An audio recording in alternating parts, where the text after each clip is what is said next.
Хүүхэд хүмүүжлийн эрг арга. Хүн бүр хүүхдээ сайн хүн болгож өсгөхийг зорддог. Тиймээс аав ээж та бүхэн өөрийн зорилгодоо нийцсэн эрг аргаар хүүхдээ хүмүүжүүлэх хэрэгтэй. Та хүүхдээ хүмүүжүүлэхдээ дараах аргуудыг өдөр тутамдаа ашиглаарай.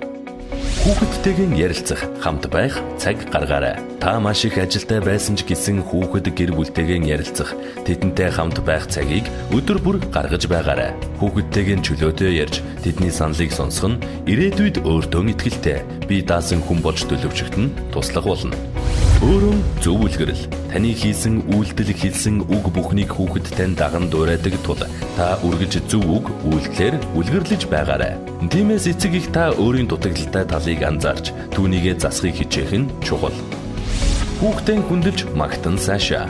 Хүүхдийн хийсэн зөв үйлдэл бүрийг анзаарч магтан сайшааж урамшуулж байх хэрэгтэй. Магтуулсан хүүхэд өмнөхөөсөө ч илүү ихийг хийж мэдэх гэсэн хүсэлтэй болно. Та магтахдаа хүүхдийн хийсэн зөв үйлдэлийг нь магтаарай.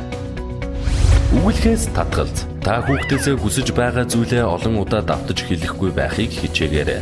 Үгэлх нь хүүхдийг хүний үг сонсох дургүй болгодог. Тиймээс хүүхэдтэйгээ намуун зөөлөн хоолоогоор нүдрүүн харж байгаад ярилцах нь илүү үр дүнтэй.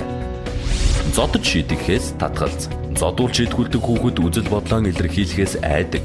Өөртөө итгэлгүй, өөрөөсөө сул дорой нэгнийг дээрлэхдэг. Бусдыг даган дурагч болон төлөвшдөг. Тиймээс аав ээж та хүүхдийн хийсэн алдаатай үйлдэлийг засахдаа тэдэнтэй ярилцаж, буруу хийсэн зүйл нь юу байсныг ойлгуулж, тэдэнд туслах нь чухал юм.